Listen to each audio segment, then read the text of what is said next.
एक शाम मरियम अपने कमरे में प्रार्थना कर रही होती है।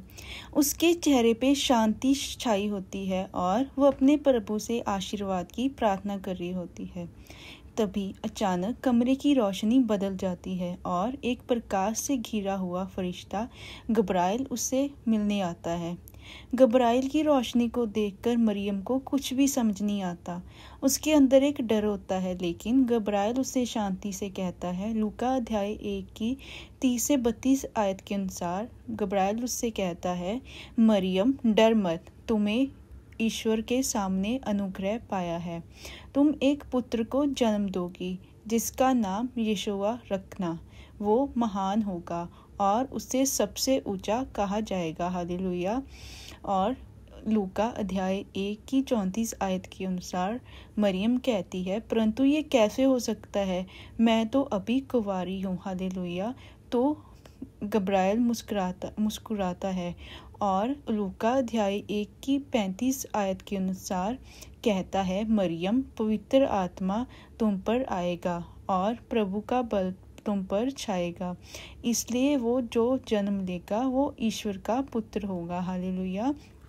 और मरियम लूका अध्याय 1 की 38 आयत के अनुसार कहती है, मैं आपकी दासी हूँ प्रभु, जैसा आप कह रहे हैं वैसा ही हो। आमीन। हालेलुया। तो मरियम अब भी इस बात को समझ नहीं पाती। वो सोचती है ये कैसे मुमकिन हो सकता है। वो अभी ये सोच ही रही होती है तो गब्राएल उससे कहता है, मरियम तुम जो कुछ भी सोच रही हो वो सब प्रभु की योजना के अनुसार है।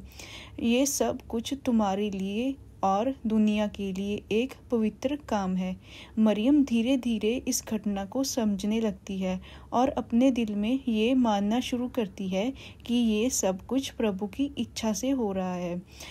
मरियम कहती है, प्रभु की इच्छा हो, मैं आपकी सेवा करने के लिए तैयार हूँ। हालेलुया। उसका दिल पूरा विश्वास से भर जाता है और वो अपनी पूरी जिंदगी को नए मोड़ पर ले आती है।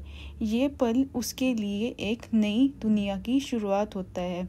वो जानती है कि उसका भविष्य अब बदल चुका है और उसका काम दुनिया के उद्धार के लिए बहुत महत्वपूर्ण होगा।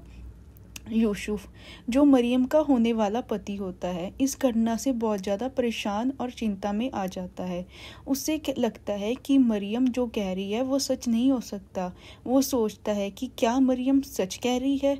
उसके मन के अंदर बहुत ज़्यादा प्रश्न होते हैं, लेकिन मरियम को अपने सपने में जो कुछ दिखाई देता है उसके बारे में वो फिर भी सोच रहा होता है। रात को एक स्वर्गदूत सपने में आकर यूसुफ से बात करता है और उससे कहता है, मती अध्याय 1 की 20 से 21 आयत के अनुसार स्वर्गदूत उससे कहता है, यूसुफ दाऊद के पुत्र मरियम सच बोल रही है। ये बच्चा ईश्वर का पुत्र है। उसे अपनी पत्नी बनाकर रखना, क्योंकि ये सब कुछ ईश्वर की योजना का हिस्सा है। तुम्हारे द्वारा ये सब प्रचार होगा। हालेलुया। तो ये इस सपने के बाद यूसुफ का मन शांत हो जाता है। उसके अंदर जो भी प्रश्न होते हैं उसके जवाब उसको मिल चुका होता है, तो वो खुश होता है और वो सोचता है कि वो अब मरियम को अपनी पत्नी के रूप में स्वीकार करेगा, और वो ऐसा ही करता है। मरियम को अपनी पत्नी के रूप में स्वीकार कर लेता है और वो बहुत ज़्यादा खुश होता है कि वो उसको प्रभु की योजना का हिस्सा बनने का मौका मिलता है। और वो सोचता है, प्रभु की योजना को समझना मेरे लिए एक गर्व की बात है। मैं मरियम का साथ दूंगा और इस यात्रा में उसके साथ चलूंगा। हालेलुया। सबको जय मसीह की। God bless you.